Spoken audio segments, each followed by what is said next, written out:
Hey Gear Seekers, I'm Nick. This is the most interesting mini PC that I've ever seen. It's called the MinisForum MS-01 and it's got a butt ton of features that you might find interesting if you're into building your own home labs or servers, because I think this has the potential to replace all of our servers in this tiny little box. Now, I first saw this pop up on Craft Computing, shout out Jeff, and when I saw his video on it, I was just like, I need one of these things myself because I've got a couple really good ideas. So let's take a bit of a look at the MS-01, and I'm going to talk to you guys about my plans for this in the future, because this is the first part of a couple parts, I think, with the MS-01. Let's jump in. This video is brought to you by vipscdkey.com. Have you ever installed Windows 11 only to see the watermark of death? You don't need to fork out a couple of $100s for a key. You can grab one from today's video sponsor, from vipscdkey.com for a tenth of the price. You can use our code GEAR to get 30% off for this month only. How good is that? That takes that already cheap Windows 11 key and makes it even cheaper. It's easy as placing your order. Bingo bango. You've got your new key on your orders page. You chuck that key into the activation screen and you're good to go. No more watermark of death. Use code GEAR to get 30% off for this month only. Link in the description. On with the video. Back to you, Nick. If you're wondering why our MS-01 content started much later than other people was, I've been trying to get this for ages and there was no stock, and they've just come back in stock, and the second they had one, MinisForum shipped it out instantly. So shout out to MinisForum for hooking us up with this. Now, if you guys are interested in getting your own MS-01, I would say the best configuration for the MS-01 would be the obvious one, the 13900H with the 1TB drive and the 32 gigs of RAM, because at least if you decide to do that, you can hit the ground running and start tinkering, or you may just use this as your workstation because it is more than capable. If you're looking at that config, it's around $829 US at the time of filming this video. It's down a couple $100, like $200 at the moment. And that's the configuration that I've got here, is that 829 configuration. First of all, the MinisForum MS-01 is an Intel-based mini PC. This one here uses the Core i9-13900H. It's a 14-core CPU, and to be honest, for laptops and whatnot, it is really, really good, and it's quite power efficient. So that's why they decide to use CPUs like this.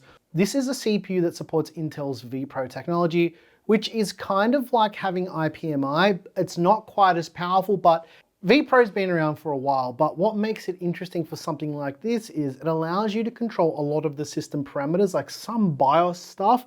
As well as that, it's got a VNC server built in, which means you don't need to have an operating system installed on here to remotely control it at all, because it's built directly into the chipset and the CPU.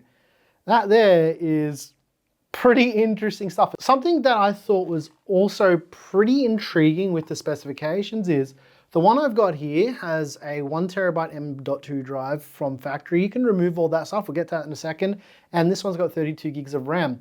They're saying that the maximum configurable RAM on their website is 64 gigs, but people have got 96 gig memory working in here, which is something that I'm going to be doing with this, because more RAM is better for what I want to do with this thing. For front I/O, we've got a power button, and it's also got a power light inside of it. There's a headphone and microphone jack, and USB 3.2 port and two USB 2.0 ports. The I/O on the rear of the MS-01 is easily what makes this the most exciting mini PC that I've ever seen. I know that's something really crazy to say, but yeah, it is what it is. First of all, we've got the boring stuff. We've got a 19-volt barrel jack, and this will accept power from the included 180-watt power supply. Two USB Type-A ports. We've got HDMI. We've got two USB 4 ports. Now, this will support PCIe tunneling, so technically Thunderbolt 4, but we're not saying that, are we? No. We've also got dual 2.5 gigabit Ethernet adapters. Both of these use variants of the Intel i225V 2.5 gigabit Ethernet controllers. And the best thing about this mini PC, it's got dual SFP Plus ports, which means this has dual Intel X710 10 gig Ethernet adapters internally. So if you're a home labber and you want to use a mini PC, typically you're going to have to find a very interesting way to add 10 gigabit networking and 10 gigabit connectivity to your mini PC. And this has 2 SFP plus ports. Absolutely freaking bonkers. Typically mini PCs are pretty easy to get into, and the MS-01 is the easiest. It's got this little tab here. You push that in and you can slide the center of it out. And now we've got access to half of what makes this cool. The key nut out there would have already noticed this. It's a full-sized by 16 PCIe slot. However, this one is actually a PCIe by 8 slot, but it is full PCIe Gen 4. The limitations might not be that obvious, but there are a couple. First of all, like I said, it's a by 16 size slot. It is wired by 16, but will only operate in by 8 mode from my understanding. The next thing is the maximum PCIe length. So any card that you put in here will have to be less than 170 mil or 17 centimeters long. Most storage cards, or most of the important ones, are 16.6 centimeters long. So you'll just be able to fit a nice storage card in here, which is something I'll be doing. I'll chat more on that later. As well as that, it's a half height slot as well. So if you are considering doing something like that, you will have to be aware of the height limitation of the card. Most decent storage cards are half height anyway. And if you're using something with like 8088 connectors, so like some type of storage card, they will need to have external connectors for external SAS. Internal SAS, you won't be able to plug it in anywhere unless you cut out the case and you want to mangle this beautiful little mini PC. But yeah, like those are the real limitations here. Apparently there's a couple GPUs that might fit in here, but we're not going to be exploring those options because I don't think that's what this is really geared towards. For memory expansion, they've kind of hidden the SODIMMs away, but they're very easy to access. You remove these 3 screws on top of this blower fan right here. Once you remove those 3 screws, you can lift the blower out of the way. It will take a little bit of maneuvering. It's not too hard to get out. And there are our memory modules. Now, this uses DDR5 SODIMMs, and like I said, this has got 2 16 gig modules. These are 5600 megatransfer modules. However, the maximum spec in the BIOS is 5200. But if you do get, let's say, 2 48 gig modules, you can then set them to 5200 megatransfers, and you're going to be fine. You're not going to have any issue with memory compatibility. All the rest of the interesting stuff here is on the other side of the motherboard for the MS-01. First of all, we've got this blower that needs to be removed. It's removed with another 3 screws, much like the other side. And the blower isn't to cool anything other than the dual 10 gig adapters. And you can see the huge heatsink used for the networking here.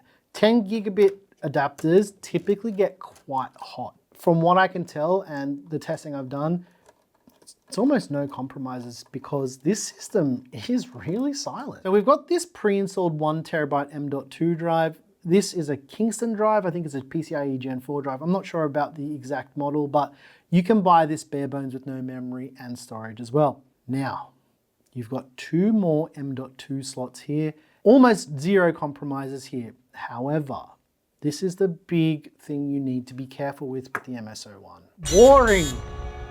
Tactical nuke ready for launch. M.2 SSD may be damaged when switch is not in M.2 on. What does that mean? Well,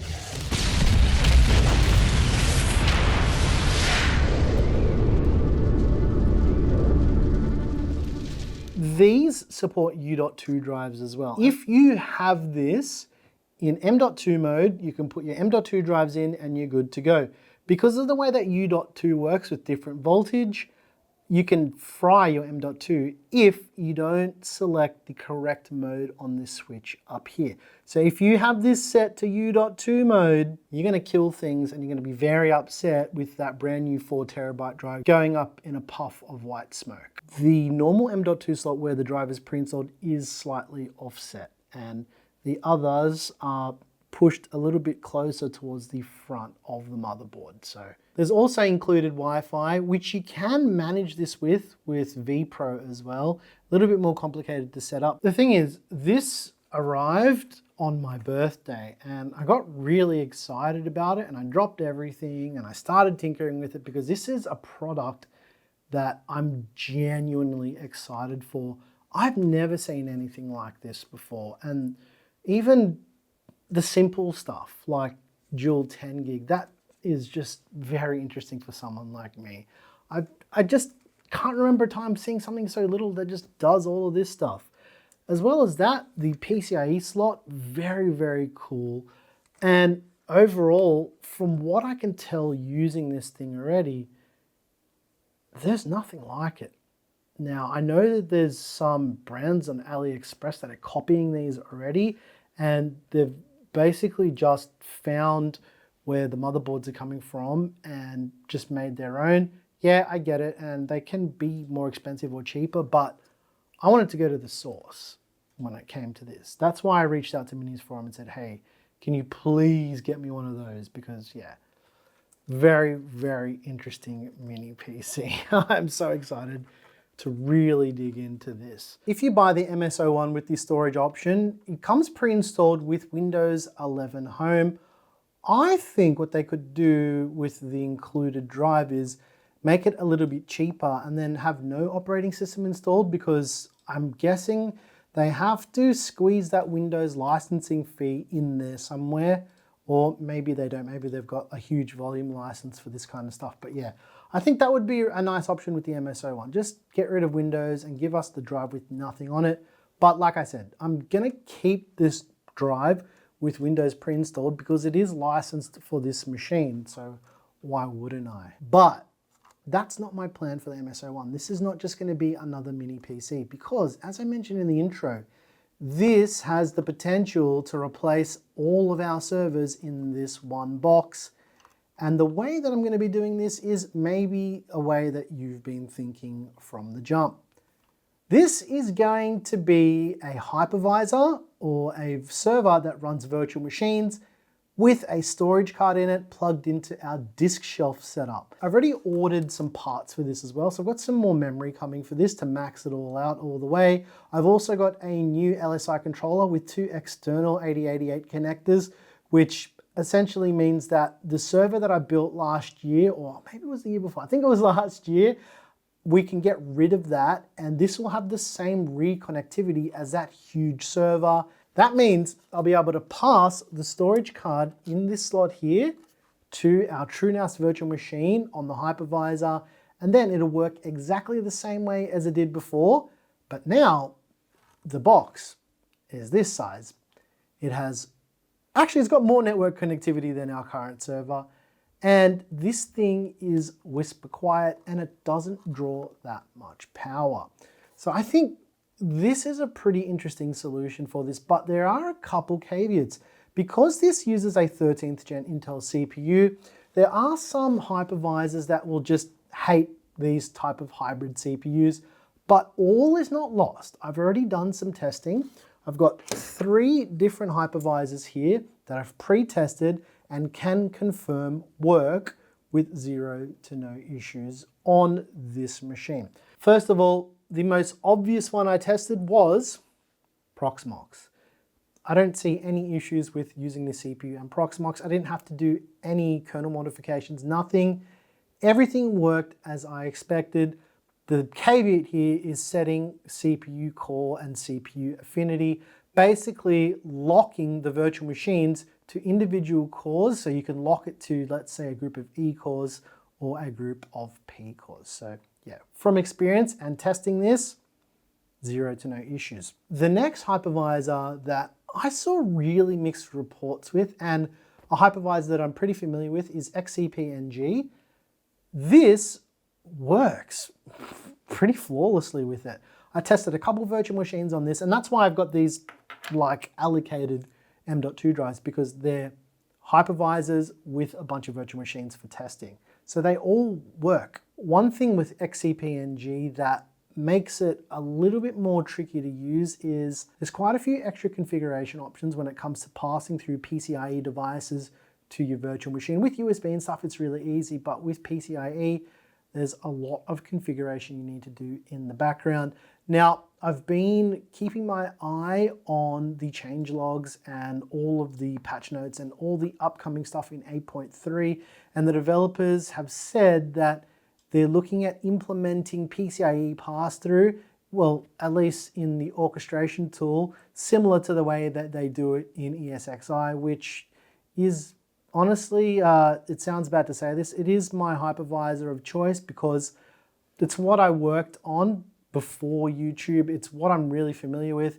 And the fact that Broadcom acquired VMware and completely ran it into the ground in no more than a month really disappoints me. So when we're looking at hypervisors going on into the future, VMware ESXi is not going to be one because they don't give a shit about the community or any home labbers. All they care about is big enterprise with lots of money, and they don't care about enthusiasts like you and I. So it is very disappointing. But with saying that in the same breath, ESXi 8. I did test it, and surprisingly, well, actually no surprise, this one works the best. Now, I know what you're thinking. If you're into hypervisors and home labbing, you're gonna say, these CPUs don't work with VMware ESXi.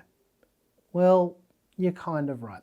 First of all, in the BIOS, with any of these hypervisors, you can disable either the E cores or the P cores. More interestingly, with VMware, you can set a boot flag to ignore the fact that all of the cores are not equal, and you can boot in and install everything anyway. And that's what I did. I hard-coded this to use that boot flag, so even if I switch this machine off, it's going to boot up and work no problem. As for whether or not I want to use ESXi as my main hypervisor in this, I'm not sure yet. Given all of the things that have happened recently with Broadcom and VMware, I think the next logical option would be Proxmox, because of how easy it is to configure. And it is quite familiar and really not that hard to learn. And for me right now, it's just one of those things, like, which way should I go? Should I just stick with VMware because I know it does everything I need it to do, and we currently have that infrastructure, and all I'll be doing is migrating a bunch of virtual machines, but there's no support. Like, there's nothing going forward with VMware. It just doesn't make sense. What's important to me is that PCIe pass-through. That is not a negotiable thing at all, because the way that we have our storage set up is our storage card is passed through to the virtual machine. I typically have 2 NVMe drives passed through to the virtual machine for caching as well. So there is that. But I'd like to know what you guys think. What would you do in this situation where you had a mini PC with dual 10 gigabit Ethernet that does absolutely almost everything you want it to do with little to no compromise? Let us know what you think. I think a lot of people are going to say Proxmox. I also think that XCP-NG might be the way to go. A lot of people aren't as familiar with it as Proxmox. It's not as popular, but in my opinion, I think it's a bit more powerful because it's based on the Zen hypervisor. It's not just using KVM, and it has a few couple extra cool things when it comes to orchestration and building out clusters that make it a lot easier and a bit more versatile than Proxmox. But that is up to you. Like, maybe you use Proxmox in a professional environment, or maybe you use Zen or whatever in your own professional work. But from experience building out clusters, Zen has always been a little bit better than KVM for clustering stuff. So yeah, let me know your thoughts. The other thing I was saying to Claire earlier was my whole professional career was VMware. And for me, it feels really sad to say that there's no real future in that for me. And I feel like a lot of what I've learned is going to go to waste now, because theoretically, the way to set up hypervisors and create virtual machines and set up clustering and networking is the same. It has different terminology, but yeah, the theory is the same. It just depends on which way you want to go about the solution.